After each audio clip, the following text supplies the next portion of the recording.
सारे जहां से अच्छा हिंदुस्तान हमारा।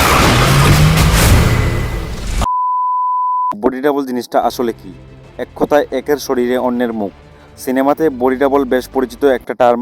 শারীরিক গঠনে মিল আছে কিন্তু চেহারা আলাদা এমন কাউকে দিয়ে সিনেমায় নায়ক ও নায়িকার বদলে অভিনয় করিয়ে নেওয়াকেই বলে বডি ডাবল।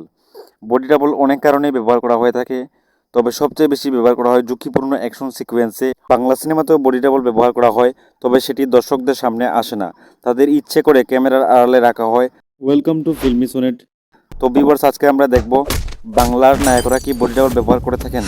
জিৎ, বাংলা সিনেমার অ্যাকশন হিরো জিৎ তার সিনেমায় প্রচুর অ্যাকশন বডি ডাবল ব্যবহার না করে নিজে করে থাকেন।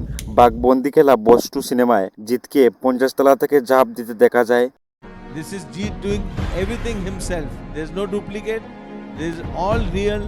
Jeet has come down running from the building from the top. ও বাচ্চাদের ডন সিনেমায় চলন্ত ট্রেনের উপর দৌড়ে অ্যাকশন করতে দেখা যায়, যেখানে ডিরেক্টর ভয় পাচ্ছিলেন ক্যামেরা নিয়ে দাঁড়াতে। তাছাড়া জিৎ সবসময় স্পেশালি অ্যাকশন ফিল্ম করে থাকেন, বস, রাবণ, চেঙ্গিজের মতো। বাংলাতে প্রথম অ্যাকশন ফিল্মের প্রচলন জিতই আনেন। জোশ, ওয়ান্টেড, ফাইটার এইসব সিনেমাতে অ্যাকশন করে জিৎ অ্যাকশন হিরো হিসেবে পরিচিতি পান। তিনি তার সিনেমায় বডি ডাবল ব্যবহার করেন না এমনটাই তথ্য। এর বাইরেও বাংলা সিনেমার অন্য নায়কদের বডি ডাবল সম্পর্কে কিছু জানা যায়নি। আসলে সিনেমাতে বডি ডাবল সাহায্য নেওয়া খারাপ কিছু নয়। রিক্সি কোনো অ্যাকশন স্টার মারতে গিয়ে যদি হিরোদের কোনো ফ্র্যাকচার হয়, তাহলে হিরোর জন্য পুরো শুটিং বন্ধ হয়ে যেতে পারে, পুরো ইউনিট বসে থাকতে পারে, যার ফলে সিনেমার বাজেটও বেড়ে যায়। এবং সবচেয়ে বড় কথা হলো হিরোদের জীবনের ঝুঁকিও থাকে, তাই সিনেমায় বডি ডাবল ব্যবহার করা হয়।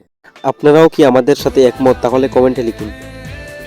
এখন এই পর্যন্তই, দেখা হচ্ছে আগামী ভিডিওতে। সমস্ত লেটেস্ট আপডেটসের জন্য চোখ রাখুন এবং সাবস্ক্রাইব করুন ইউটিউব চ্যানেল।